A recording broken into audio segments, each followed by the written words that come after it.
Hello, welcome everybody to one of the first sessions of the conference on the Global Ocean Biodiversity Observing System, supporting governance frameworks.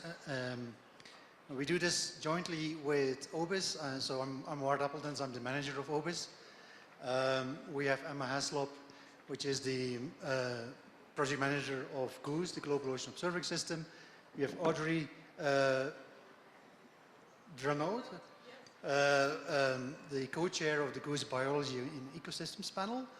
And we also are organizing this together with GBIF, and we have Andrew Gonzalez in the room also. So one thing that sets the ocean apart from land is its remoteness, its depth, and its wildness. Observing it is challenging, it's costly, so we must be efficient, highly coordinated, and embrace new technologies that enable us to scale up. I think we've seen all the data gaps presented by Alice this morning, so we need to coordinate ourselves to fill up those gaps. So today we will hear examples of how citizens, animals, and satellites are helping us to collect data, and how these data are being transformed into meaningful products to support policy. We have tremendous opportunities through the Kunming-Montreal Global Biodiversity Framework, and also now by the new High Seas Treaty under the UN Convention on the Law of the Sea, to strengthen collaboration and underpin these multilateral biodiversity frameworks with sound science. With that, I'm happy to give the floor to my co-moderator, Emma Haslop, to introduce the speakers. Thank you. Great, thank you very much, Ward. And we have some fantastic speakers today. First of all, a little bit of housekeeping. You have 10 minutes each, and then we will have some questions, time for questions at the end. And we have two presentations missing from today's session, so we will have a little bit more time for questions. One is from Julia Voss, and the other is from who was due to give a remote online presentation, and another from Lars Mortensen. I don't know, Lars, if you're in the audience and you have the possibility maybe to upload your presentation, we can include that. Otherwise, we'll be passing over these items that are in the agenda. Anyway, without more further ado, with our excellent speakers, I would like to invite Elizabeth Lawrence to the floor.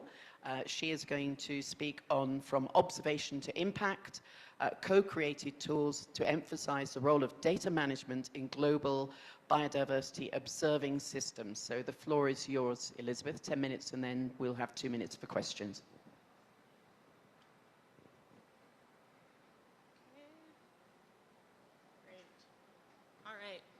So, thank you for the introduction, Emma. And everyone can hear me okay? Great. All right, and, whoops, okay, oh no, back. New clicker. All right, so I think we all recognize that ocean observations are essential for understanding our society. And yet no one country can observe the ocean effectively on its own. And additionally, very frequently, and as was very clearly demonstrated this morning, the ocean observing system is often very fragmented, much like a pile of unsorted Lego. But what we want to build is a more integrated ocean observing system. And this is just like building a Lego castle with your peers.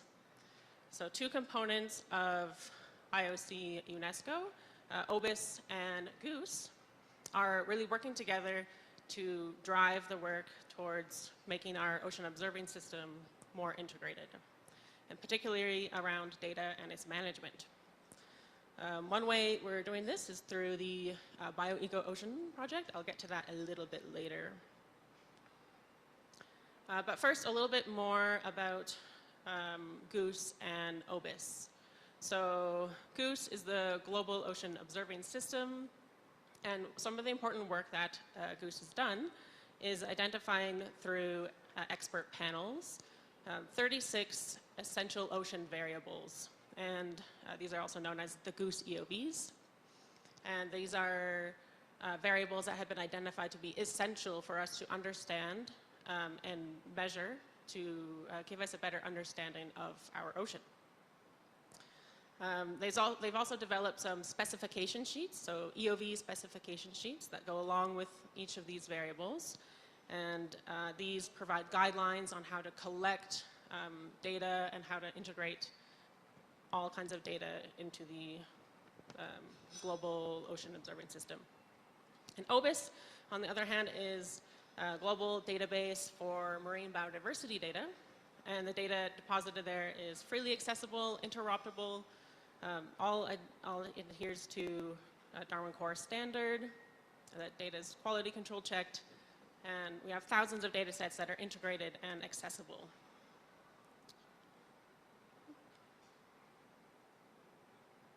So I mentioned earlier this BioEco-Ocean project. So one of the work that we're doing in OBIS is through this Horizon Europe project.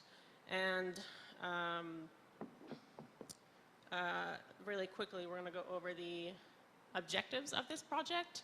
So it's to enhance the bioeco, or the biological and ecosystem ocean observing capacity. And in order to increase the utility of ocean observations and accelerate the bioeco EOVs. And one of the main tools that we're developing is this co-created, what we call a blueprint for integrated ocean science, or simply the blueprint. So a lot of work has gone into developing this so far, this blueprint. And so what is it? It's being designed to be a question-based support tool. So rather than specific guidelines with prescribing what to do, it's more question-based, to ask questions and make you think and spark and encourage collaboration, help you identify where communication can be strengthened across different sectors and where you might have some gaps. And really enable future thinking in your approaches. So,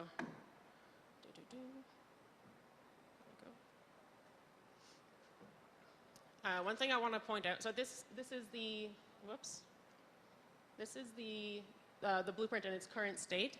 It started off as a linear process, and now it's evolved into this spider web form.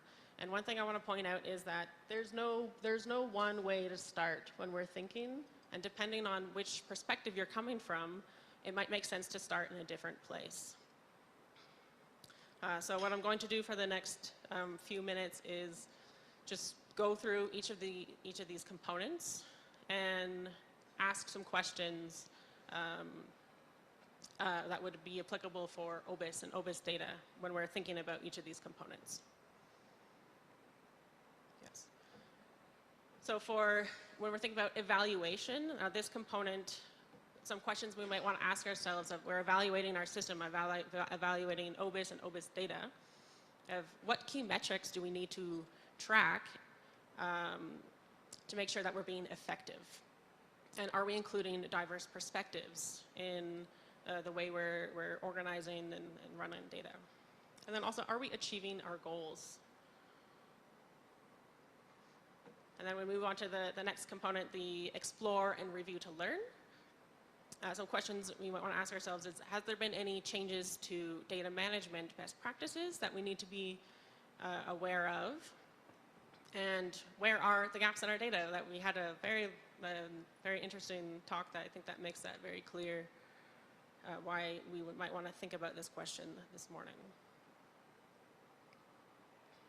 Moving on, for planning. Questions we might want to ask ourselves include what new technologies are there that we might need to accommodate for? And are there any changes in data standards? So I think probably a lot of us in the room are aware of some changes coming to the Darwin Core standard. And as a global data information system, we're going to need to be able to plan for that. Other questions we want to think about is, are there collaborations that new ones that we can seek out, or old ones that we want to strengthen?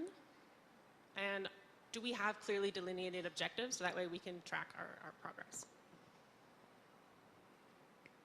Now in the data management part, are our data management practices clearly outlined, not only for us, but also for our audience and our user base? And then is our current infrastructure up to date? And how are we implementing backups? And is it secure? So these are all questions that we can ask ourselves. Moving to data products, and I've skipped a couple of the components here just because they're not quite as relevant for OBIS. But when we're thinking about data products as for OBIS and OBIS data, one of the main things is what indicators can we develop? What indicators does our community want? What indicators does our community need? And we're making sure that we're developing something that is actually going to be useful. And also, are the products that we are developing appropriately understandable for our target audience?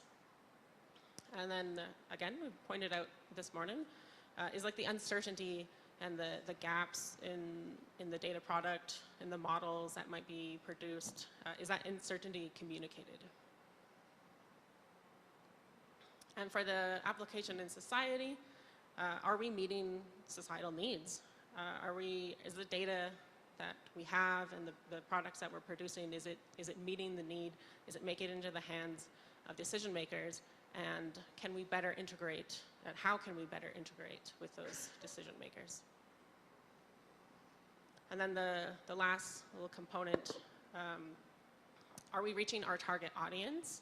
And how are we able to track our communication effectively? And do we have to think about, could we better reach our audiences if we looked into other languages, and how could we support that? So to kind of wrap up, what I just went through was a very quick demonstration of this co-created tool, this blueprint, of how it can start like posing questions to help us think about, in this part, data management, since data management is really critical to turn observations into action. And of course, Goose and Obis, we're leading those. And the tool really helps, and we're really striving for it to promote holistic and reflective thinking, so that we can really strengthen the ocean observing system. And as I mentioned before, the blueprint is co-created, and there's still lots of room for opportunities for collaboration if you want to provide feedback. The website is on the screen, and you can go there, and there's surveys and all kinds of ways that you can collaborate. And thank you. That is all. Thank you very much, Elizabeth. That was excellent and very informative. Is there a question from the audience? Yes, please go ahead, sir. Yep.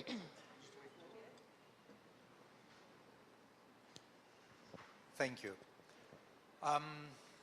Christos Arvanidis, Live Gocherik.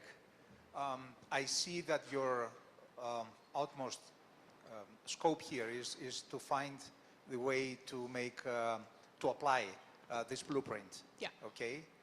And if you are looking for a standardized way to do that, there is this notion that comes, from the industry with the 10 tenets. And they have been, yes, exactly. They have been used, in somehow evaluating the management application, in the marine areas, for example. There are a couple of papers made by Mike Elliott, and I think that if you could explore, that, it would give you, probably a standardized way, for your blueprint to be managed and implemented, like this. Yeah, just a suggestion. Thank you. Yeah, thanks. I'll look great, into that. great things what you built, guys. Yeah, thank you. I'll look into that. Great. I perhaps offer a sort of a half a question and a comment. I think the first keynote today, I think it was by Alice. She was remarking upon, needing to take more than one taxa in a given square, etc., etc. But it seems to me a little bit with the EOV concept, with OBIS, and with the blueprint, that we're trying to answer many of the points that were brought up. I don't know if you have any comments or thoughts on that. Of how the EOVs.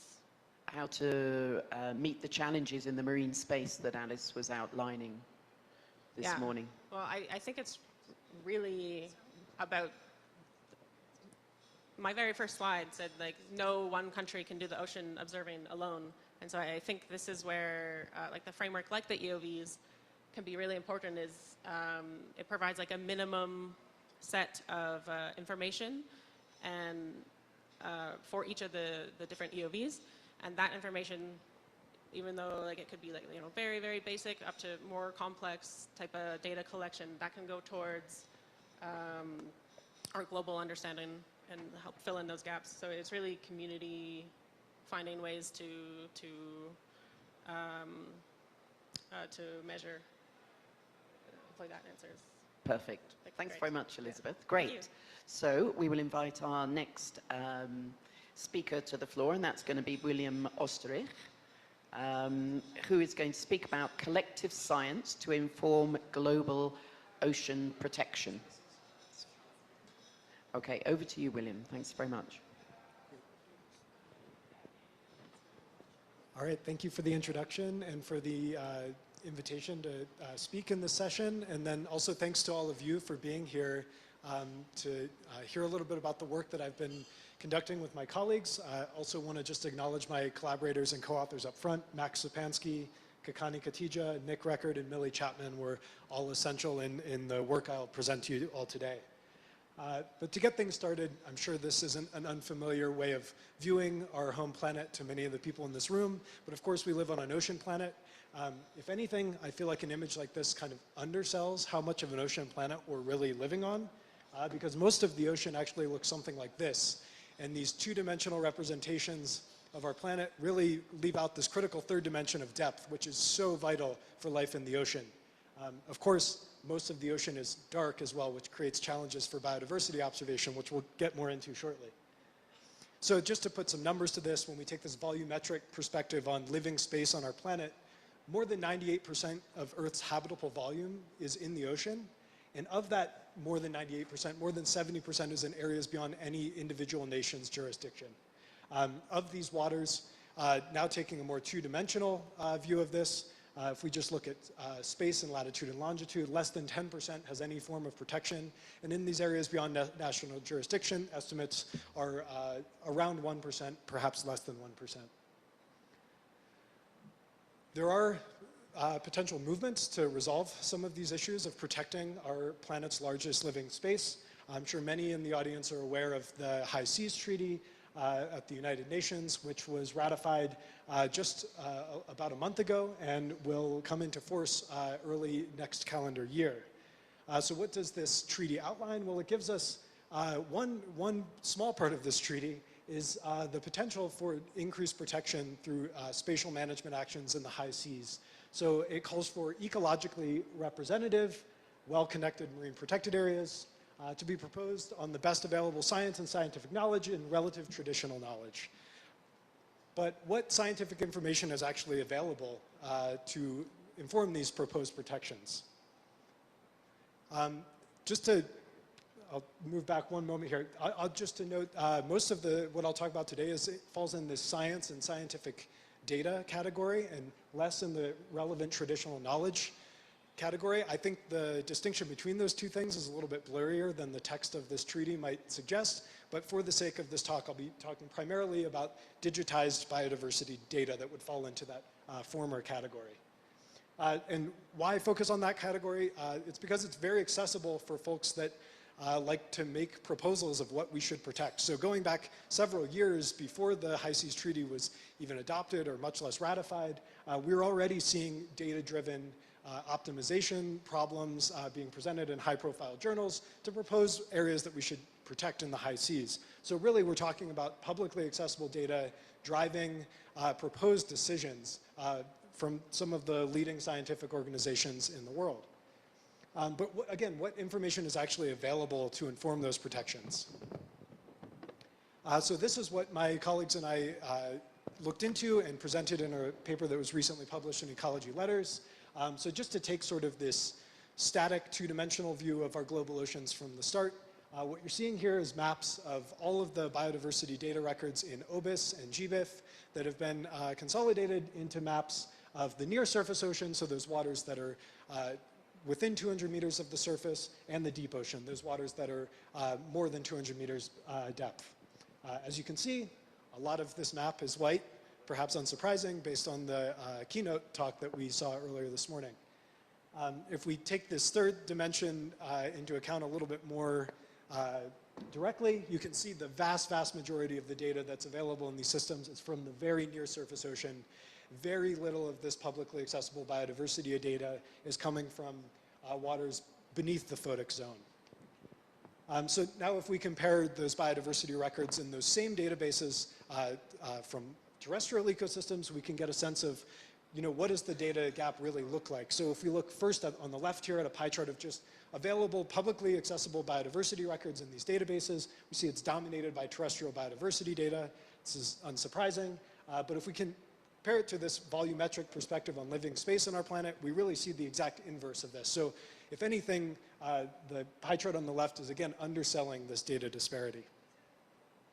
And finally, we also looked at who is managing these data sets from the open and deep ocean. And again, perhaps unsurprisingly, these are being managed primarily from nodes in high-income nations.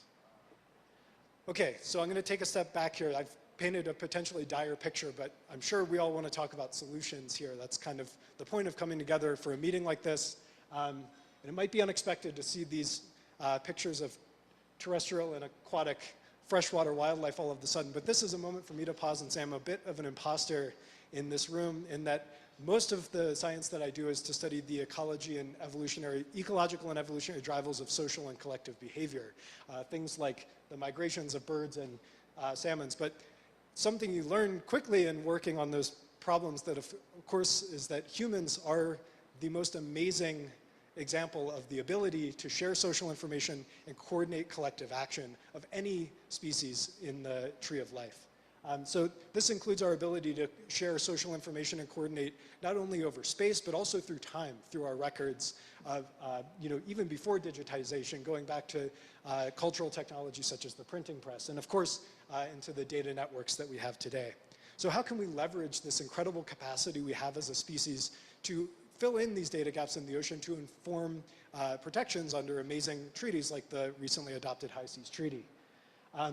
In our paper, we outlined what we were describing as collective science, kind of playing off of that collective behavior theme from the ecology and evolution realm.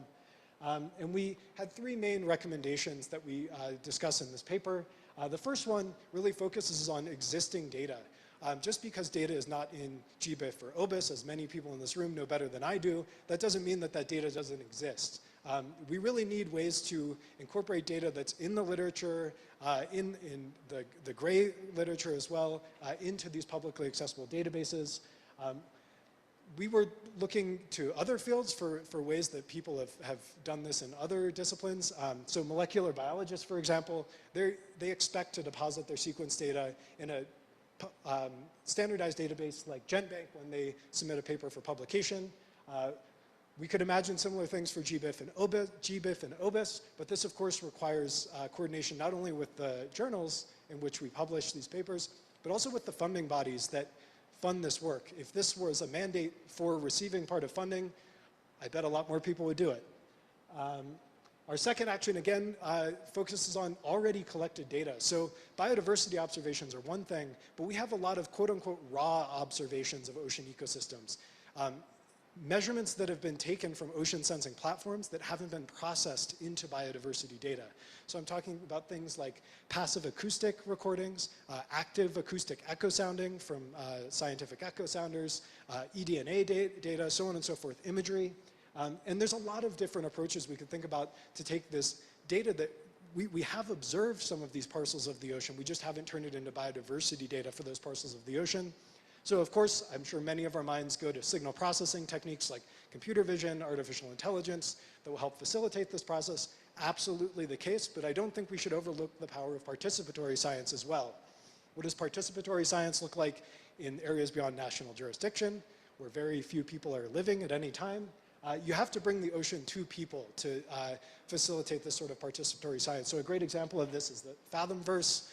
For those that aren't familiar, this is actually a video game that people play and interact through this video game. They actually process raw ocean observations into biodiversity data through this interactive game. And this also helps train artificial intelligence models that speed up processing for other deep ocean imagery data sets around the world.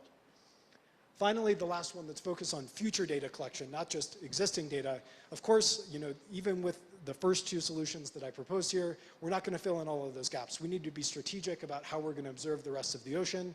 Of course, cost is a huge factor here. And so I just wanted to highlight that there are groups out there working on really cost-effective biodiversity monitoring technologies for the open and deep ocean. Katie Croft-Bell's group and their work with the Ocean Discovery League, I think is really inspiring in this area, and we talk about it a bit more in the paper, but I encourage people to check this out for some low-cost observing solutions in this space.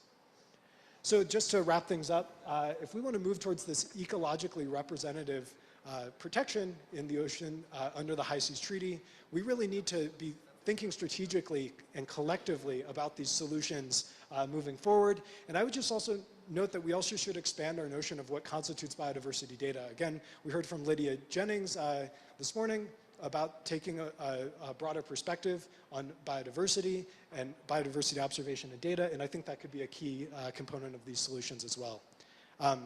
As I mentioned, we just published this work in Ecology Letters. Check it out if you want to learn more about it, and feel free to reach out to me at this email. And if you're interested in collaborating with the group that I'm just starting, please reach out. So thanks so much. Great. Thank you very much, Will. Super interesting talk. So are there any questions from the audience for Will? Yes, one at the back there. Okay, somebody's on their way with a microphone to you, sir. Okay, thank you. I'm curious about your plot describing how most data are concentrated on the upper 200 meters. And I wonder whether this also suffers from the usual sampling bias, in the sense that you have a lot of data there because you have a lot of sampling there, and or is it actually representing the actual density of specimens, the density of potential data, which is to say, this plot you presented was corrected for sampling effort or not? It was a crude, a raw plot of the actual number of data available in OBIS.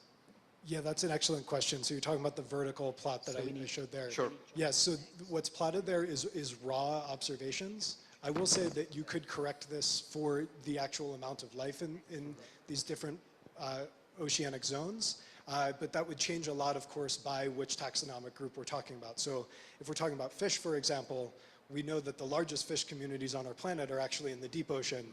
So if anything, that would be by correcting for this, it would show an even greater disparity. But things like phytoplankton, of course, are almost exclusively in the photic zone. So of course you would expect more biodiversity in that taxonomic. Right, but I guess that the actual change will be only just in the magnitude of the differences, but not the overall picture. The overall picture will be basically the same, even if you correct for sampling. Is that right? I mean, the actual data will be absolutely concentrated on the upper surface, even if you correct for data. That's what I should expect. Yeah, I think that's right, and I'm happy to chat more about it if you'd like. Thank you. But yeah, thanks for the question. Great. Okay, I think we got time for a very short question, if you would, Kate. And then we actually have one of our speakers that was missing has managed to get their presentation online, so we need to again speed up. Thanks, Kate. Hello, Catherine Tattersall from the Marine National Facility in Australia and OBIS Australia. We've got regular monitoring in the Southern Ocean and around Australia to collect eDNA samples using our CTD, and we're building bioinformatics pipelines to try to get those observations into some of the global data aggregators. We also collect a lot of deep sea imagery, and while we're bundling it up and making it available online, with the associated metadata. I think we've been working with Mbari to build a tool to do that. I wondered whether there is a way of pushing those images into the game, like the game interface you were talking about. Was it Fathom? Yeah, the Fathomverse. Yeah, that's a great question. I know that the vision for Fathomverse, and here I'm taking some liberty speaking on behalf of my co-author Kakani, who's the principal investigator behind that Fathomverse project. My understanding is that they intend this to be global, and they've really started regional in the Eastern North Pacific, where Mbari is adjacent to, as kind of the starting point for this. But my understanding is that the vision for that is to expand globally. So I'm sure there's opportunities there, and I'm happy to chat more, and also any connections I can make as well. But yeah, thank you. Excellent, thanks very much. Right, our next presenter, thank you, Will, is Jonathan Pye. And he will be presenting on opening new frontiers with near real-time biological ocean data. So over to you, Jonathan, thanks. All right, no talk yet. Timer has started. So thanks very much, everybody. I'm John Pye. I run the data team at the Ocean Tracking Network. We're mainly concerned with acoustically tagged animals, but today I'm here to talk to you about a pilot project that we did with Goose and IMOS, and those are acronyms that I think deserve explanation. Now, we heard from Elizabeth's talk a little bit about what Goose and what OBIS do, but Goose is a UNESCO IOC program whose mandate is to coordinate the ocean observing community, deliver more observing data collected across diverse sampling methods and instruments to create information from that data, not just for policymaking, but for the public. In a similar vein, the Ocean Biodiversity Information System is a UNESCO IOC program whose mandate is to aggregate and to deliver marine biodiversity data from across a myriad observation methods to provide high quality, interoperable, and actionable data about our living ocean. So a natural match. There are a couple new players that I'd like to talk to you about. The Animal-Borne Ocean Sensing group. ANIBOS is a Goose Observations Coordination Group network that's focused on delivering ocean observations using animal-borne sensors, often satellite-connected sensors on marine mammals. Australia's Integrated Marine Observing System, IMOS, they're an Australian national marine observing data aggregator. They're a leading contributor to the ANIBOS network. A prominent researcher within IMOS is Dr. Clive McMahon. He's a co-chair of the Goose BioEco panel, as well as co-chair of the ANIBOS network. It was his group's field work that provided the data for our pilot. The Ocean Tracking Network is where I work, and I'm the Director of Data Operations, but most recently, we are Canada's contribution to that ANIBOS network. We're a national data center for this kind of data for Canada. For over a decade, we've also been a node of the Ocean Biodiversity Information System. We are a thematic OBIS node that deals with the reporting animal tracking data to OBIS. So that is why a Canadian has come to stand before you to talk about publishing Australian data into OBIS for Goose. You with me? All right. So Australia's Integrated Marine Observing System, you know, they're outlining the need for an ANIBOS. The advent of these animal-borne telemetry tags capable of doing CTD profiling that exploded in the late 2000s. It continues to be a dominant method for profiling the global ocean, alongside mature ocean sampling programs like the Argo Profiling Float Network. The number of animal telemetry tags that are out there observing versus the current set that are CTD enabled shows that there's a lot of unrealized potential for greater use of the animal tracking tags that are not currently outfitting their tags with sensors or who aren't currently reporting it into the system. This potential made ANIBOS a promising network for the Global Ocean Observing System to try to support and cultivate. So the IMOS program has experience across a broad range of taxonomic groups, environmental variables, and tag technologies. Their programs collected physical, chemical, optical, and biological variables for over 20 years, all while building up this database of individual presence records and tracks. IMOS's monitoring program is focused on delivering the oceanographic data that they're collecting with these tags to the Global Telecommunications System, which is the global data system used by ocean modelers and meteorologists for producing better ocean air models and improving forecasting. So the seal monitoring program that they're operating, especially the Weddell and Southern Elephant seal programs, they've maintained a truly impressive and key time series of physical and biological observations since 2004. They've observed ocean chemistry and have also added more recently sonar and camera deployments. I'm going to zip through. If you want these links later, I'll give them to you. So besides the Australian national program, there was a broadly multinational polar program called MEOP that recruited animal oceanographers in the Pacific North as well as the Southern Ocean. By the mid-2010s, there were these mature national programs in the US, the UK, and Canada that were doing this work. There's a lot of expertise collected within the few national science programs, and this desire, though, to globalize this capacity, and a recognition that the scale of the concept is the global ocean. There's a truism that marine animals don't know where the boundaries are. They don't know where our borders are. They don't know that they're in the global ocean versus a national EEZ. To serve the idea of globalizing this output, experts in satellite animal telemetry began to coordinate with commercial tag manufacturers to become the backbone of this emergent ANIBOS network. So at its outset, only the US, Australia, and the UK Met Office had staffed and functional data pipelines for oceanographic data getting collected by the tags being put out in the water. OTM was handling acoustic tagging, but we were yet to offer satellite data services to Canadian researchers. So they became the first few national scale data assembly points for the ANIBOS network. IMOS's depth of experience in this sort of offered us an example of what a mature national data assembly center could do.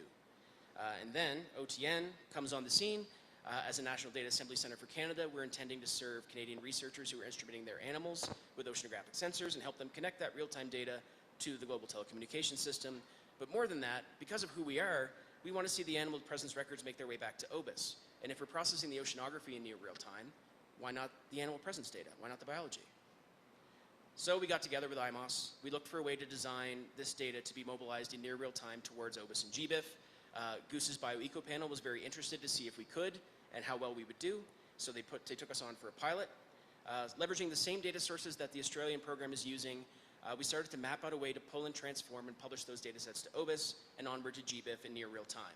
We learned that position correction is a very key component of building a real-time data set for this component. You can see where Argos location data is quite error-prone, and the more accurate tracks that can be obtained from state-space modeling and post-processing are probably the thing you want to publish.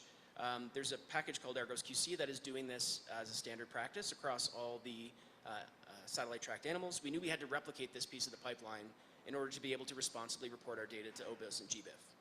So for the first steps, we had to make some new pipelines. First, between the manufacturer's real-time data API and the web accessible folders that they have into our position fixing quality control pipeline and through Argos QC. The package also needs metadata collected by the researchers about where and to what sort of animal each tag was attached.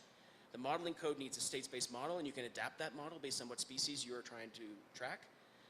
So then we need to use the corrected location data sets and the researcher metadata, along with information about the researchers themselves and this project or that campaign, to create a Darwin Core archive describing the campaign and the effort.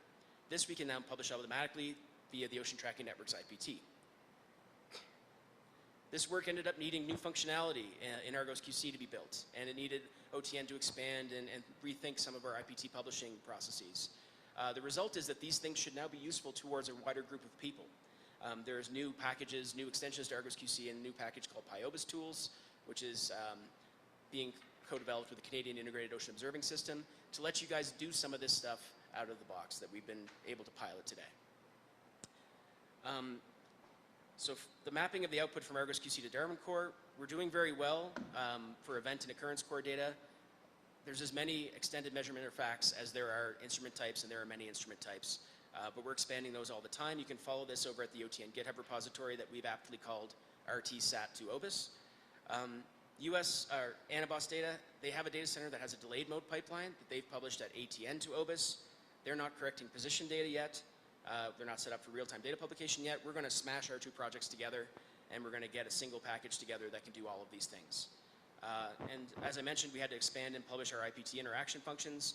So if you grab PyObis Tools, it has the capability to let you auto-republish Darwin Core archives that you build over and over again. So we've been running these live satellite pipelines for southern elephant seals all year on our own hardware. We're publishing daily to an OBIS IPT that I set up off to the side so that I wouldn't pollute the main OBIS data set with it. But we're publishing to the development IPT on the daily basis, which is really great. We're going to extend this live program to include leatherback sea turtles that are tagged with wildlife computers tags, expanding the configuration file for Argos QC to let you handle more different kinds of data sources and produce the proper destination data. And we're working on making some of those US pipelines live publishable as well. The goal of moving this biological presence data and the associated metadata into OBIS is to reveal these movements and changes in behaviors in real time. Build up the potential to potentially respond to some of these things on similar timescales. With data moving into OBIS real time, we have a new capacity to potentially inform policy workflows. Observing critical places that these animals are aggregating, changes in their conditions, the depths of their dives, where they're exhibiting foraging behavior, this all powers public awareness and engagement. all while collecting that oceanographic data at the very same time. People will have access to this data. Outreach applications can depend on OBIS as a standard pipeline for real-time input for creating regional applications that can raise awareness at the regional or national level. So this effort also creates awareness for the rest of the data holdings within OBIS and GBIF for policy applications. This helps cement the database's role as a data to policy connector. So there's a lot you can do with real-time data pipeline of instrumented animal presence. And one of the things we were able to do was build a data pipeline that had a real-time reporting pathway to OBIS for animal presence itself. We were able to do this with open source software in a reproducible way for a national ANIBOS network that we have today. But also, when more ANIBOS data assembly centers come online, they can adopt this pipeline and implement it straight off of GitHub. Thanks.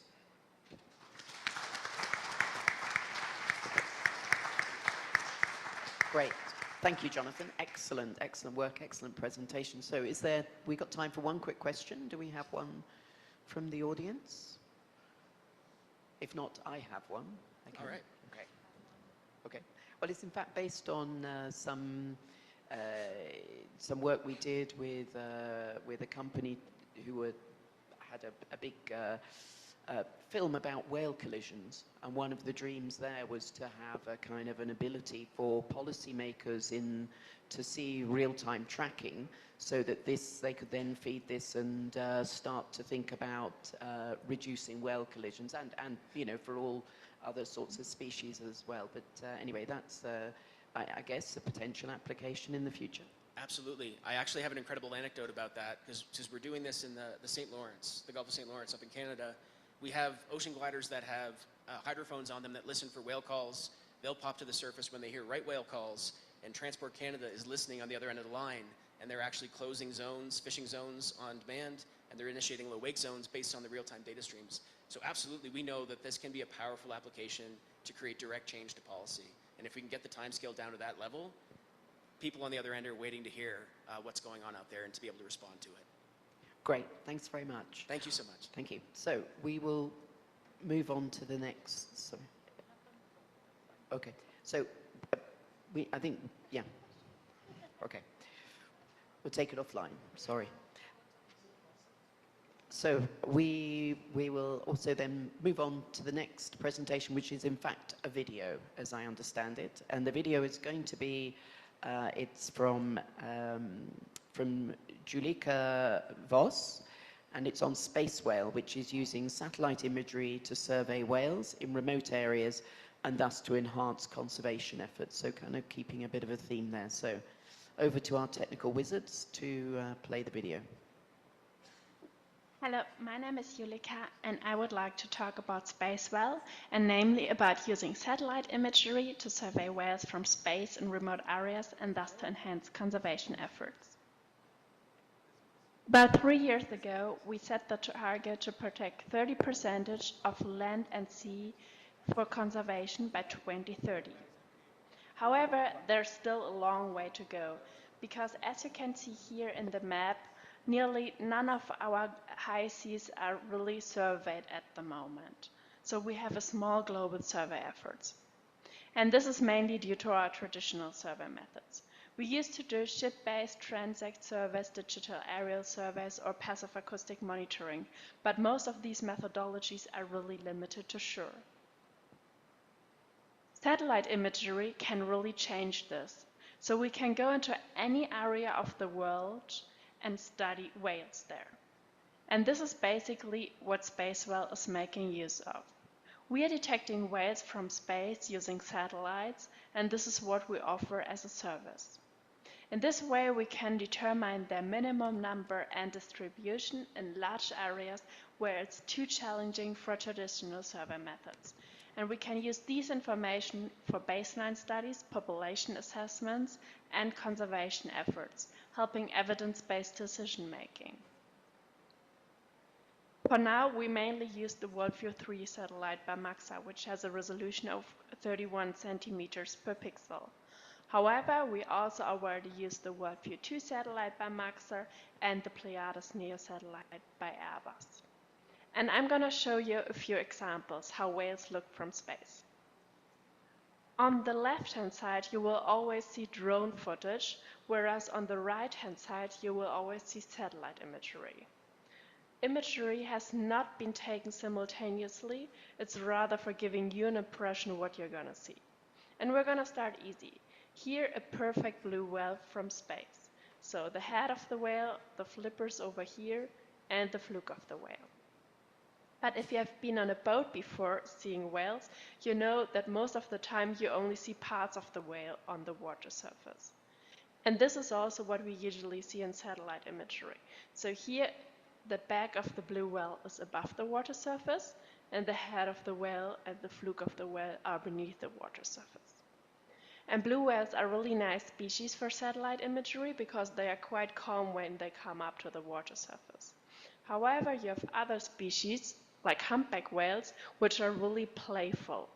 And this actually is a humpback whale laying, like this part over here, and then raising its flipper out of the water, like this part over here. Or when humpback whales go down, they always raise their fluke out of the water. So here, for example, you can see the shape of a fluke of a humpback whale. But now you can imagine if you search for these tiny pixels in thousands of square kilometers of satellite imagery, it's really time consuming and exhausting. And this is why we trained an algorithm to detect the objects. So when we started, there was nearly no archival satellite imagery. So we used the footage of digital aerial surveys and downsampled this to the resolution of satellite imagery. Then we contacted various scientists all over the world and asked for drone footage of different species and also downsampled this to the resolution of satellite imagery. And now we have already conducted several successful projects all over the world and used this footage to further enhance the algorithm. So in the first step, we are running the algorithm using artificial intelligence. And in the second step, we're combining the state-of-the-art artificial intelligence with an expert quality assurance. So a large expert review team is verifying every object which was detected by the algorithm and checking if it's actually a whale or a boat, rock, foam, or anything else. Why do we use a semi-automated approach? Well, in a study in the Pelagos Sanctuary in the Mediterranean Sea, our algorithm detected 13 further whales that were missed in a manual review. In contrast, not relying on individual experts, but on many people, so crowdsourcing, it was shown that it is well suited to investigate in large areas of open water, but it led to many false detections. By combining AI and an expert quality review, we provide comparable and quality check data. And in this way, we already conducted several successful projects all over the world. I would like to focus on a study we did in New Zealand. I guess you're all familiar with the shape of New Zealand, and we had a look on Auckland Island. This is Auckland Island a big, and namely we had a look into Port Ross in the north of Auckland Island. Port Ross comes with some history as it was one of the former whaling grounds, so numbers of southern right whales dramatically declined in the first half of the 19th century. Now numbers start to increase again, but of course you have upcoming threats like noise pollution, decreased food availability, and climate change, so it's really important to continue monitoring. I guess you all already spotted the southern right whale over here, but I would like to focus on this animal over here. So the white part actually is the head of the whale, then the flipper and the back of the whale, and then there's something white here again. And actually, this is a calf beneath the mother, so we were really able to see mother-calf pairs in this region. Distinguishing between adults and calves, we also distinguish between different likelihood categories, with definite whales, likely whales, and possible whales. Because even for experienced reviewers, sometimes it's not that easy to say if it is a whale or not. And then we were wondering how reliable are our data. So we contacted local researchers, and actually we were really lucky because they did a study within our study area. And we were even more lucky because they did a boat-based survey 12 hours before we did our satellite survey. So we had comparable dates and also comparable study area. And actually, we observed similar numbers of southern right whales. So we showed that our data were comparable to the results of traditional survey methods, and that Spacewell can either complement data in explored regions or provide baseline data in unexplored regions. At the moment, we're conducting a proof of concept in the Indian Ocean. Using whales as indicators for a high biodiversity, we aim to use our data for designating these areas as important marine mammal areas or marine protected areas, depending on the results. And this really gives further added value of satellite imagery, filling the knowledge gaps for reaching the 30 by 30 target. We're always on the lookout for drone footage from whales and dolphins to further enhance the algorithm, for collaborations with local people and organizations, because we do not only need designating marine protected areas, but we also need to manage these areas afterwards. And for partners from the financial sector, from philanthropic organizations, or with good contacts to satellite providers for further scaling Spacewell all over the world. So the tools are in place to reach the 30 by 30 target, and now we need to apply them. Please feel free to reach out to us at any time. Thank you.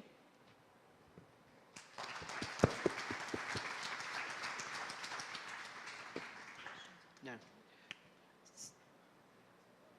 No. So I'll just say thank you. You don't have the slides for the next presentation? Okay. So we'll say thank you very much for Julika. That was a fascinating talk showing those new sets of tools, and they look really interesting. So we will now pass on to Silas Principe, who I hope is here. Silas Principe? It's online presentation. Okay. And this is on ocean data application for biodiversity, inclusive marine spatial planning. So Silas, are you there? Yes? And so we'll bring up your presentation. Hi everyone, my name is Silas and I'm part of the OB Secretariat.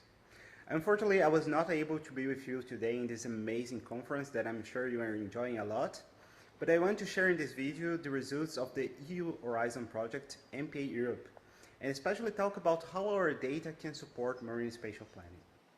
Countries have agreed to protect at least 30% of the ocean by 2030, with European countries further committed to have a minimum of 10% of those areas designated as fully protected. Marine spatial planning plays a key role in achieving this because it provides the framework to organize human activities in the ocean in ways that balance conservation, sustainable use, and economic development. An important question for countries is where they should establish protected areas to achieve those targets. MPA Europe is an EU-funded project that's mapping the optimal locations for marine protected areas in European seas to support a science-based marine spatial planning. The optimal locations should maximize biodiversity protection and blue carbon capacity. This project is using a holistic range of measures like blue carbon storage, ocean connectivity, climate velocity, but here today I will focus on the main biodiversity component, the species range maps, which we developed. When we look at the map of records for Europe, which is one of the best sample regions in the world, we can see that there are many important gaps. For example, on the south of the Mediterranean or in the northern part of the Atlantic, where we have whole areas with not a single record. This is improving, of course, especially through new methods like eDNA, as my colleague Sarah will show later in the session. But while we have those gaps, we can't use only observed data for the prioritization analysis. We need complete layers that cover the whole area. To overcome that, we can use species distribution models, also known as SDMs. Those models use information of where the species occurs today, so occurrence records, and on what environmental conditions, to obtain the preferred environmental conditions for the species, what then enables us to produce range maps like the one in the right for this fish species. What's really important to highlight is that although SMs are super powerful tools, They just picked a relative suitability of the site, especially in the configuration we are using here. And also the final maps, they just show the potential distribution of the species, because other aspects can also influence the small scale distribution of the species, for example, competition, dispersal. But even with those limitations, the SMs can still provide a good overview of the species range, and that's exactly the information we need for this kind of prioritization exercise. So in our case, to know where the species are today, we used occurrence information from the two major biodiversity platforms, so OBIS, the Ocean Biodiversity Information System, and then GBIF, the Global Biodiversity Information Facility. And of course, we applied several quality control steps to reduce bias on the data. And all this is open. You can see all the pipeline that was developed for that. And to get the information of the environmental conditions at which the species are found, we used the most recent version of BioOracle, which provides a consistent set of marine variables at fine resolution of approximately 5 kilometers. And that was developed by George Assis, one of our partners in the project. And using BioOracle, we also predicted for the future using the most recent SSP scenarios, so the shared socioeconomic pathways scenarios. For the models, we applied 3 different modeling approaches, all under a point process framework. And this is very important because we were dealing only with occurrence records, with no absence information. So in this configuration, we need a modeling approach that deals well with this type of data. Once we fitted the models, we can then predict 2 different environmental conditions. So for this fish species, for example, we predicted for the current condition. And you can see that the suitability is higher for areas where you have more occurrence records. But you can also see that there are a few areas where the suitability is quite high, but you don't have any occurrence record. So for example, in the coast of Portugal. And this can happen for different reasons. So for example, it might be that the area is suitable, but the species was never recorded there, we never found the species there. Or it might be that the area is suitable, but the species actually never reached this area because of, for example, dispersal constraints. So depending on our objectives, we can further constrain the map according to certain rules. For example, we can apply a mask, which limits the prediction to the maximum bathymetry at which the species was ever recorded. We can then go one step further and remove suitable areas which are disconnected from the other suitable areas for which we have occurrence records, so we can use a different buffer for this. So it all depends on the objective that we want with the map. And one of the applications of the SCMs is just to see the potential changes in the distribution of the species in the future conditions. And this is really important because we want to build MPAs which are climate resilient, which will protect biodiversity today, but also in the future. So here I'm showing the map for the same fish species, but for the current condition on the left and for a future condition on the right in the scenario SSP3 for the year 200.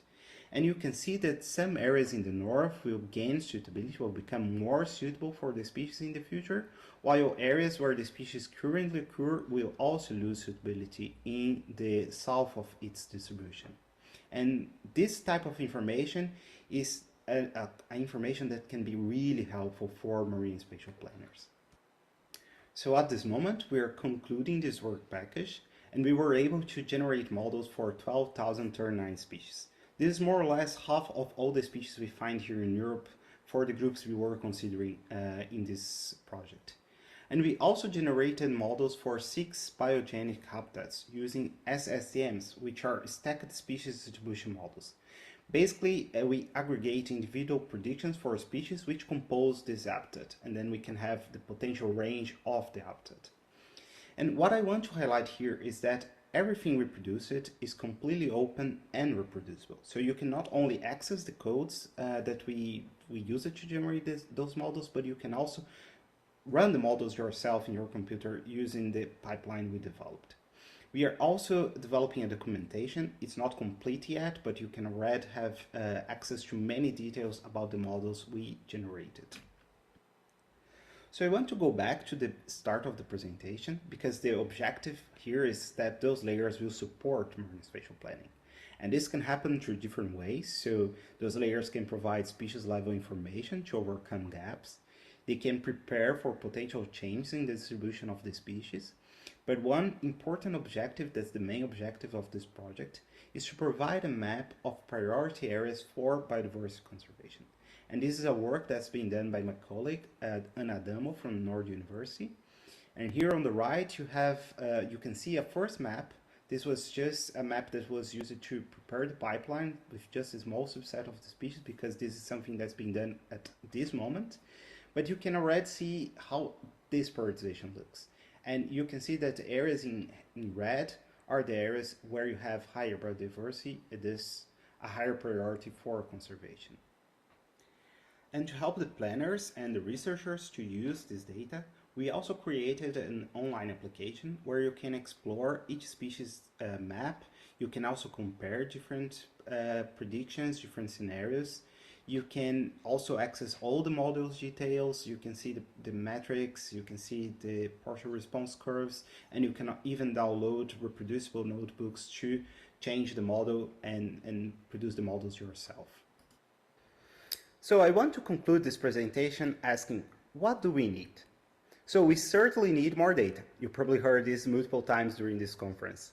But more important, we need this data to be well managed and flow into the global systems. My colleague Elizabeth just shared with you earlier today about this. At the same time, we need to be conscious that in face of global changes, planners urgently need to have information that can help them. And the data we have can already help a lot. And one other thing that I think is very important to be highlighted is that transparency is key. So the limitations on the data or the limitations of the models, they are also an information. They can show us, for example, where we need to increase our data collection efforts. So with that, I want to once more thank you for watching this presentation, and I want to thank all the organizers for this opportunity. And here are my contacts, so if you have any question or just want to have a chat, please send a message. Thank you. Great. So that was a really nice presentation from Silas there. Unfortunately, we can't, sorry? Yeah, we have the presentation that was before. No, they just received it. Sorry. Okay. And she is here or she's online? Yes. Okay. Okay, good. Right. So we're gonna go back. We could have time for one very quick question, and maybe the OBIS team here could help if anybody has a quick question on the work that Silas presented. Otherwise, we will reverse back in time. We now have the presentation from Jimena Velez Zuarzo. Okay, so with no questions, we'll move forward. And Jimena is going to speak about leveraging animal movement data for global marine biodiversity monitoring. So over to you, Jimena. Glad you could make it. Fantastic.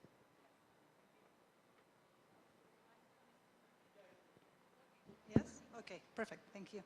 I'm sorry for the hiccup, but you know, Murphy's Law, always on time at the present. Okay, so I'm Jimena Velez, and I'm here representing an amazing group of researchers and colleagues and conservation practitioners that are making a lot of effort to advance the use of movement data for improving biodiversity monitoring in the marine realm, and also helping implementation of the global frameworks that you already know, like the GBF and the High Seas Treaty. So I'm just gonna be using a lot of acronyms, but you already know them already because you've been here since early morning, so you know all of them. So I have 4 messages for you today. And these 4 messages emphasize that to conserve biodiversity effectively, we need to understand how species move, how they interact, and how they connect ecosystems.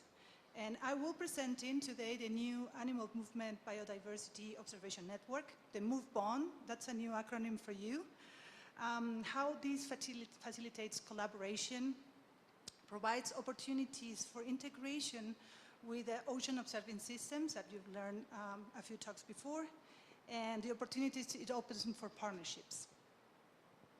So first of all, movement is a vital dimension of biodiversity monitoring. And we put a lot of effort on reporting species presence in the marine realm.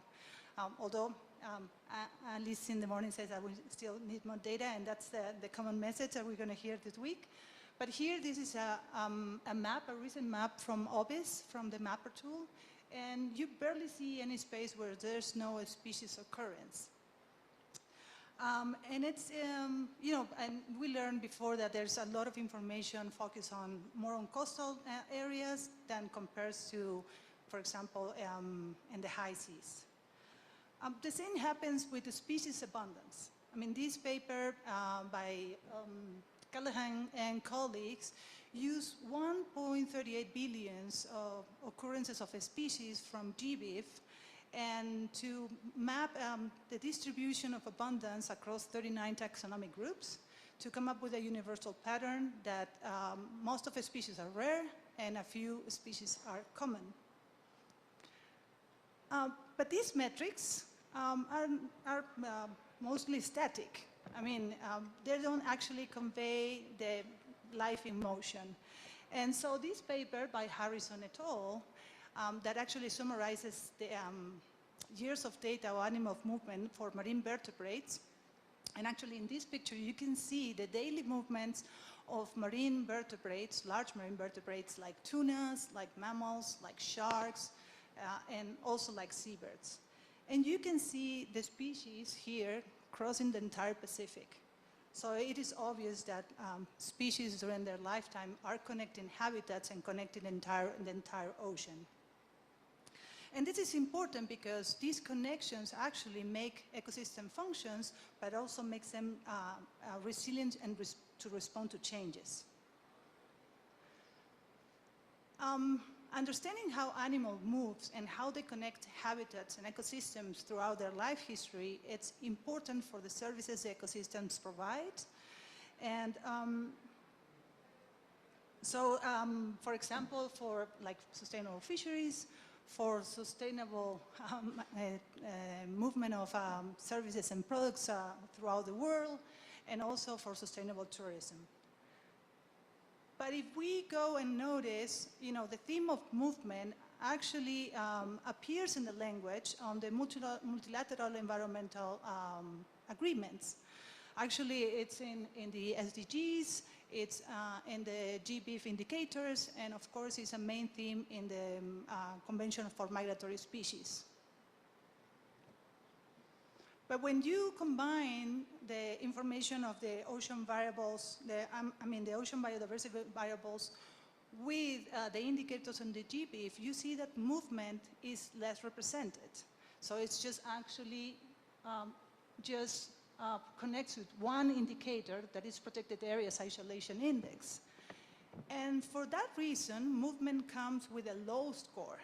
But it's not because movement is not important, as the authors say. It's just because we haven't been really successful in actually translating the raw movement track data into conservation policies. And so that's the whole point of the MoveBond. So MoveBond needs, it's providing the coordination, the mobilization, and the integration of movement data, that it's key and it's needed. Movement data already exists, as we know, it's abundant, and the tools and the networks exist to unlock all this data. It's just that we're not taking fully advantage of it yet. But we can overcome these challenges and by leveraging the power of the collective. What MoveBond wants to activate, and I'm happy to announce that MoveBond has been officially endorsed by GeoBond, and it has a web page, and you have the QR there, or you just can look for it inside the GeoBond, and it's ready for you to join. MoveBond has 5 goals that includes enhance integrations between science and policy, coordinate with existing initiatives, derive actionable insights for policymakers, and promote best practices, and also foster relationships and partnerships. So, This is an exciting and unique opportunity to incorporate and integrate animal movement data with ocean observing systems. For example, the EOVs by Goose, they track physical, chemical, biological information, and movement data can, and actually do, via marine mammals, sea turtles, and seabirds EOVs, they can add this active layer, showing how marine life reacts to ocean conditions and connects ecosystems. The same with the marine bond, which is another thematic bond within the GeoBond that focuses on tracking. Oh, yes, thank you. Sorry. That actually tracks the state and the trends of biodiversity. Marine bond already communicates with the EOVs from Goose, so it's only natural that we can actually now add this layer of movement and allow cross-pollination between these thematic nodes, because the MoveBond is also now at the moment developing the new EBBs, the new variables for this new thematic node. And this takes me to the final message about the partnerships.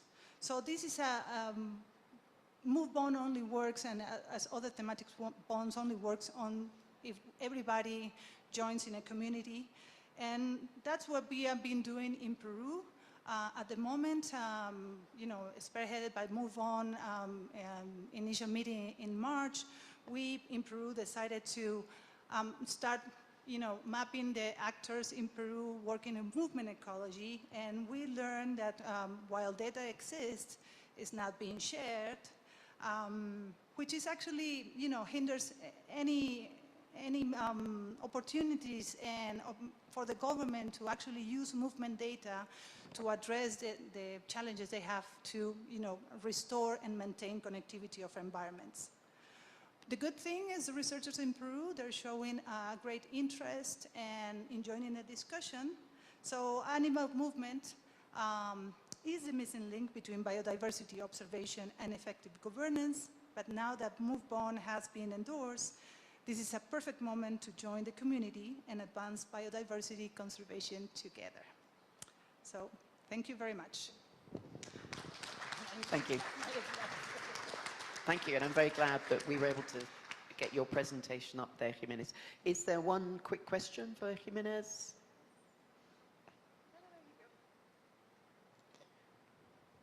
Hi, I'm Andrew Rodriguez from GBIF.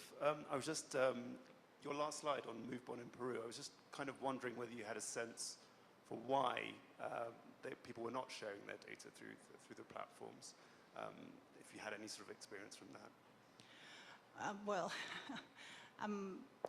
I guess one of the main reasons is because they don't know much about the platforms available, or, there's not I will not say the facilities, because we have local researchers and also international researchers, but I think it's not maybe a good practice.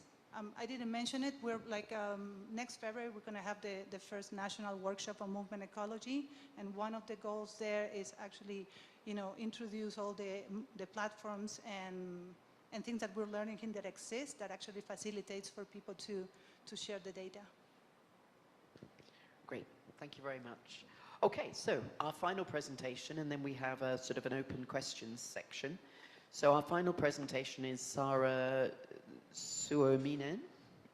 I'm sorry, I probably mispronounced your name, but you can pronounce it correctly once you're up here. And this is going to be looking at eDNA expeditions, scaling biodiversity monitoring globally through community science. So over to you, Sarah. Yes, thank you very much. So I'm Sarah Suominen. I work for OBIS and UNESCO.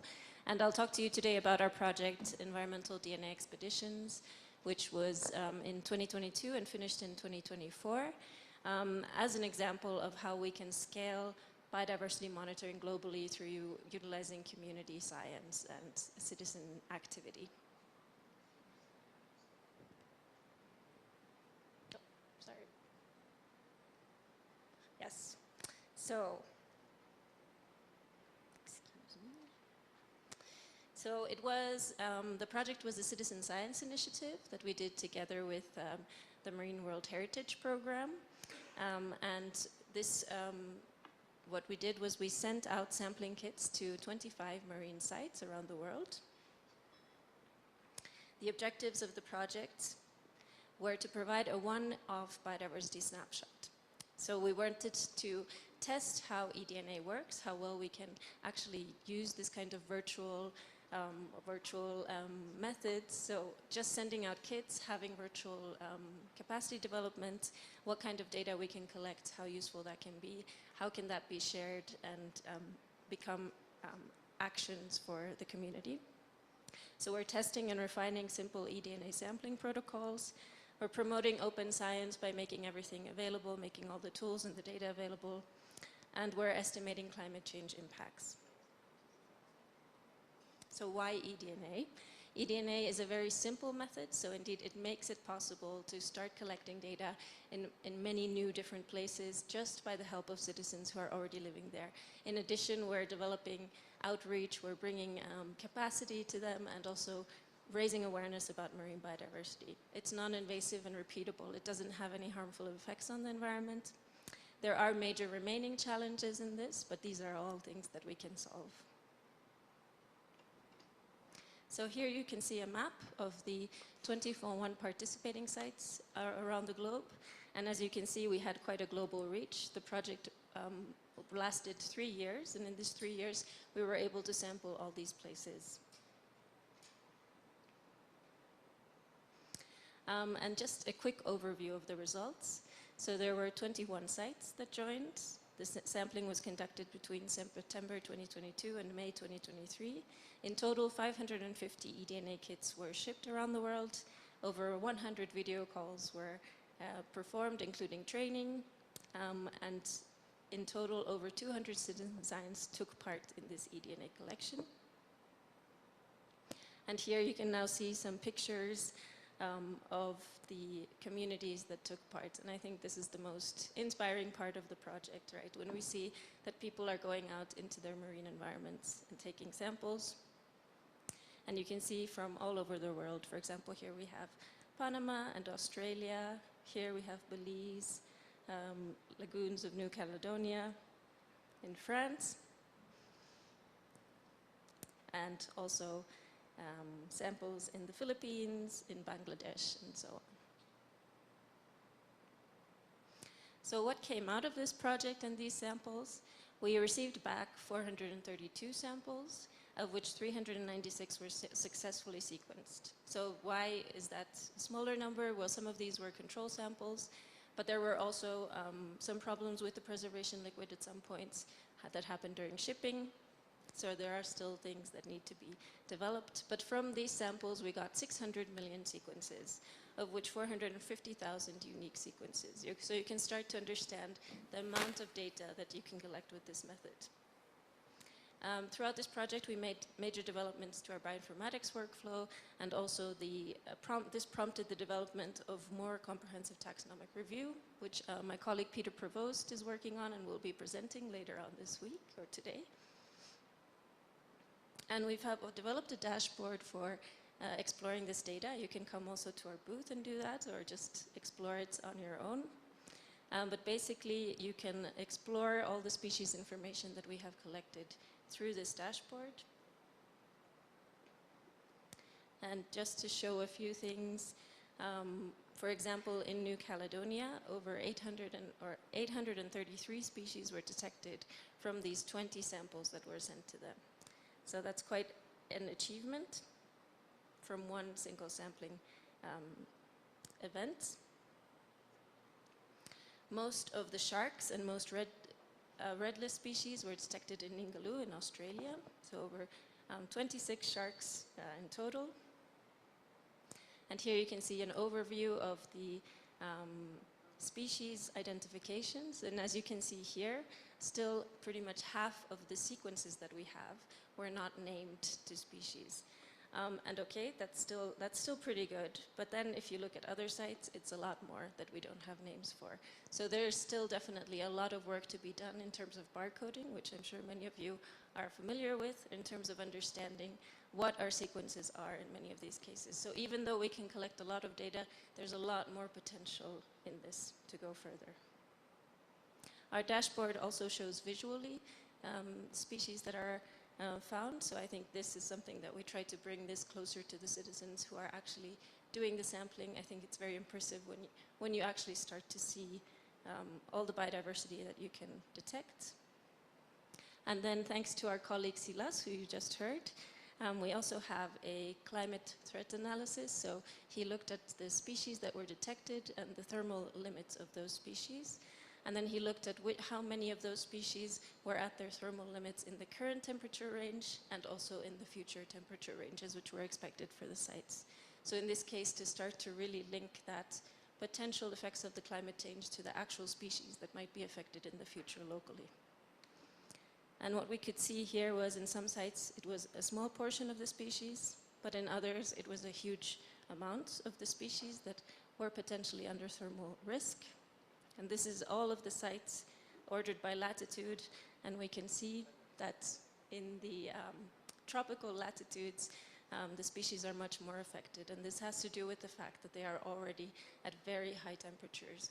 So we don't have data of them going into higher temperatures. They've never seen temperatures that high. So of course we don't know what will happen, but we do know that they are coming into unmapped territories. We also had some emblematic species that I think it's always interesting to see. So this is from Bangladesh, the Irrawaddy dolphin and the panda dolphin from the French Austral lands and seas. So I'm happy to announce we have now EDN Expeditions Phase 2 starting next year, and this is funded by the Minderoo Foundation. We have a booth there, so you can come and look into detail what we're going to do, but it's going to be more operational sampling and to start detecting trends. So please, we are at the moment have a survey open for marine sites who would like to join. So if you're interested, let us know, or fill in the survey online on our website. And just as a conclusion, the potential of eDNA is that it really helps fill data gaps, increases knowledge on marine biodiversity, helps with monitoring MPAs and climate change, and helps countries reach their targets in terms of biodiversity. We at OBIS share this eDNA data in a fair manner. We have all the guidelines available in case you're interested in sharing your own eDNA data as well. So, thank you very much.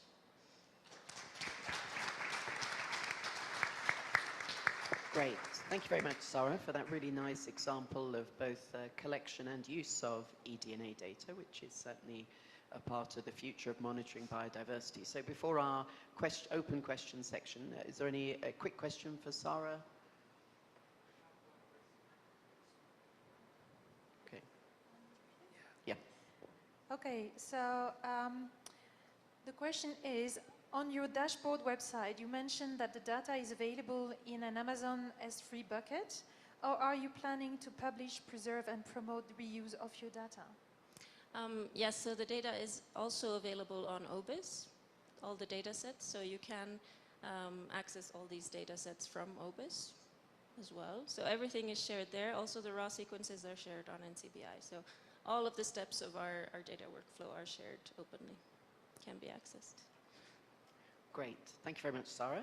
Thank you. So we now have 10 minutes. We're going to go a little bit into the lunch break because we started a little bit late, but we will take 10 minutes for some open questions. And we had some questions for the audience on some general themes across all the different presentations. So I'm going to hand over to my colleague Audrey Darnaud, who is the lead for the GOOS Bio-Eco panel, and she is going to ask you some questions.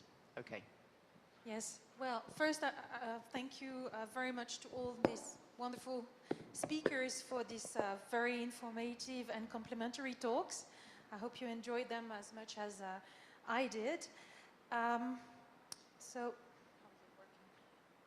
yeah, the takeaway message is that a healthy ocean is essential for sustaining the life and livelihoods around the world.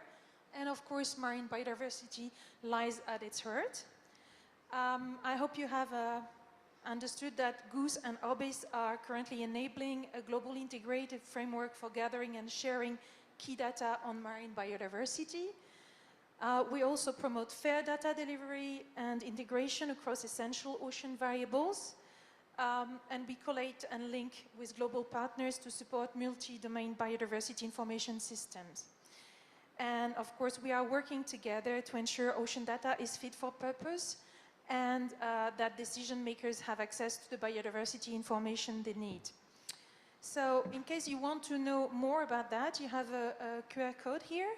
And if you scan it, it will take you to a web page where you can find a lot of information on goose, orbis, essential biodiversity and ecosystem, EOVs, etc.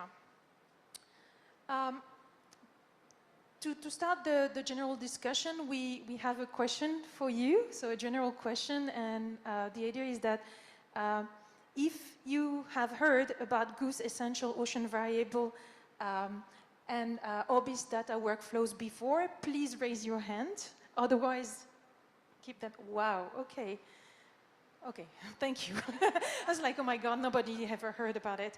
Okay, so, okay, well, it's good that we're happy to have you here. We hope you learned a lot. If you want to learn more, the three of us can answer your questions during the week, so come and see us and we can tell you more about these two essential structures. But also you can go to the web page I just mentioned. And so to open the general discussion, we thought it would be nice to, you learned maybe, well, apparently probably you learned a lot about the advances and the innovation in this field. But we have 3 questions that are open for you as well, so you can read them here. I will read them for you. The first one is, which recent innovation in marine biodiversity observation and data workflows are best positioned to support the growing needs of biodiversity data? The other one is, what are the ocean biodiversity data products that are most useful or needed for effective decision-making in ocean planning, spatial planning and management? And the last one is, what would you see as the main way forward to strengthen marine biodiversity data standardization, quality control, integration and accessibility? So if you have any thought about any of these 3 questions, please tell us, and we'll start the discussion from there. And it's a lot to digest, so you can take 1 or 2 seconds to think about it. Yes, there is someone here. Oh.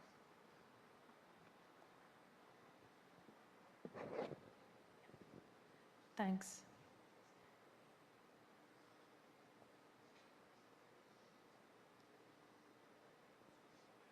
Yeah, so Luke Thompson, I work at a NOAA lab in Miami, and I work with eDNA, so that's a technology that's really exciting. It's generating lots of data, so that's one example, but I think just the technological innovation that's happening in a lot of these different areas, I think, is something we can take advantage of to try to get more data for lower cost in more disparate and remote areas, right? Using technology. We've seen drones in some of the talks, satellite remote sensing. I think more potentially, eDNA sampling, autonomous sampling.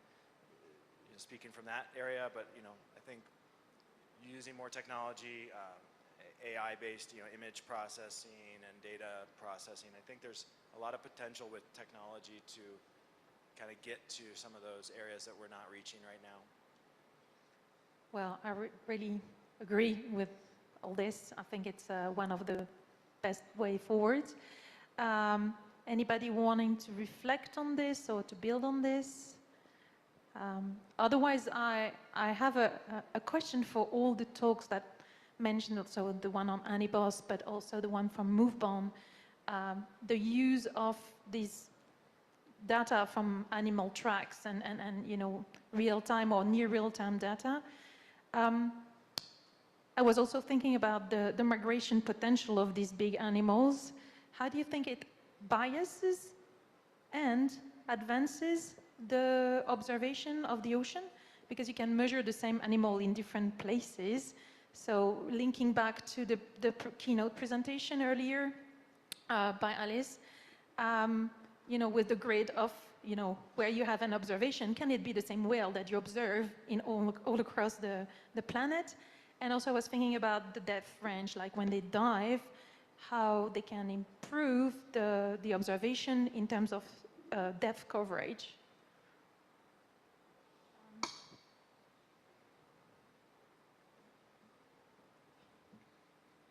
I appreciate the question. I was feeling a little called out by that talk because I am one of those people who puts the same individual many times into OBIS. Ward will tell you we thought very hard about that before we did it. There is an organism ID that you can use to track and potentially stop sampling after the first occurrence, if that's what you need to do. But we have been thinking about how to not be such an overwhelming presence among all the other ways of knowing where animals are as we try to contribute to this system. We feel like we have a lot to add, but we want to make sure that it's contextually appropriate. Okay, so we have another quick response there. Yes. Well, I think it's from the movement perspective, right? One experience that we have a couple of years ago when we were designating these important shark and ray areas, and this was a project that with a UCN and the Shark and Rays Specialist Group. I mean, the piece of information that was very useful to identify the corridors was the movement data. And you know, the groups, we were working in the Eastern Pacific, and the groups that had the most movement data were able to actually come up with single points in the map, but actually complete polygons of corridors of a species. So I think that's where this why movement data is so important to incorporate. And reflecting on the water column, something that I found really interesting when you use sensors, you know, animals as sensors. We've done it with cormorants, for example, in the coast of Peru, is that you can actually see how animals behave through the oxymon-minimum layer. And that's very interesting because with climate change, these layers supposedly to be changing, being more superficial or more depth. So I think movement data can actually gives you a different perspective, not only on that 2 dimension, but also on the 3rd dimension of how oceans are behaving. Well, yeah, one more just real quick thought on some of the advantages of the movement data is that I think that they're one of the only data types that's getting talked about, at least in this session, that actually reflects the biophysical dynamism of the ecosystem itself, right? Like, not only are the animals moving, but the ecosystem itself is moving. And this is how we observe this currently. Like, right? We also do the same thing with satellite imagery, but it's not always used in like the biodiversity context. So I think there is a lot of value in like they're reflecting the actual movement from primary producers on up the trophic levels. But anyway. Great. So some really interesting points raised there. Okay, so just to carry on the discussion. Sorry, no, I just wanted to ask, it's the first time I hear about it, so I just wanted to know, like in the part of the decision making, it's very important, like all of the biodiversity data, but also with the stressors, right, to be able to take decisions. So to say, okay, I don't know, there is a migration route, so we change the path of boat. I don't know, things like that. Just wanted to know if this information of stressors or things like that, it's included. Like, I don't know, like illegal fishing fleets like in the Pacific or things like that, that probably, I know some companies that are tracking with satellite data because they turn off the tags. But I was just wondering if you have these 2 data. So I'll perhaps speak a little bit to this because I'm in fact a physical oceanographer, so masquerading here in a biodiversity conference, I'm sorry. But I speak to perhaps the other parts of the essential ocean variables, the physical variables such as temperature. There is also variables on ocean acidification, and there are also variables, new variables looking at the human marine environment interaction such as ocean sound. And so I think a really good first port of call is to look at those essential ocean variables and pick out the ones that are going to be important indicators for sort of ocean stressors, and that, you know, that we can support in terms of where you can find that data. And I think the future of where we go in terms of, you know, cross-GOOS and OBIS interactions is to allow, through the metadata, through good metadata, to connect the observations of the bioeco EOVs with the physical observations that are co-located or sort of in a region within that area. And these things, I think, they're not available right now, but they're very much within reach in the thinking processes about where we go to kind of help with this kind of problem. So I think you want to say something as well? Yeah, we're also, yeah, it's a really good question. We're also working at the moment on the specification sheets for observing these biology and ecosystem essential ocean variables and contribute their data to the global systems. And so the idea is to make the bioeco data more easy to integrate with the ocean, the other ocean observations. So we're working on it. But a great question. So I'm going to hand over to Ward, who leads the OBIS and many other things. I'm going to wrap up. So thank you to all the speakers, and I think it was really interesting. I'm more than 20 years in this business, biodiversity data, and you can really see the change with all the new technologies, eDNA, getting full tree of life data, involving citizen scientists. Involving citizen scientists with Photomverse to annotate images, getting the people into the ocean observation, I think is really important. And I'm really thrilled by, the animals that we tagged initially for weather forecasts. We're now using those data for animal behavior, for trying to avoid whale collisions, for identifying where are the migratory corridors and to protect the ocean. The whole work on the SDMs, the species distribution modeling, looking in climate change scenarios, the culture shift that's needed in open data. The BBNJ agreement is very clear. All biodiversity data in the high seas should be open. This is put in law. So so many things are changing now. There's such a big need for data infrastructures like GBIF and OBIS. We are with GOOS. We are trying to coordinate and build sustained observations, trying to do things in an interoperable way. So please, if you think you want to build EOV data flows, talk to GOOS. If you want to publish data, talk to OBIS and GBIF. These are not just data systems or frameworks or initiatives. These are people. There are people behind these initiatives, and I think that's something sometimes that we forget. So this is why I really love this joint big conference also, so that we get to know each other and don't remain on our own silos often. So thank you very much, and I'm looking forward to the rest of the week and chatting with everybody. Thanks.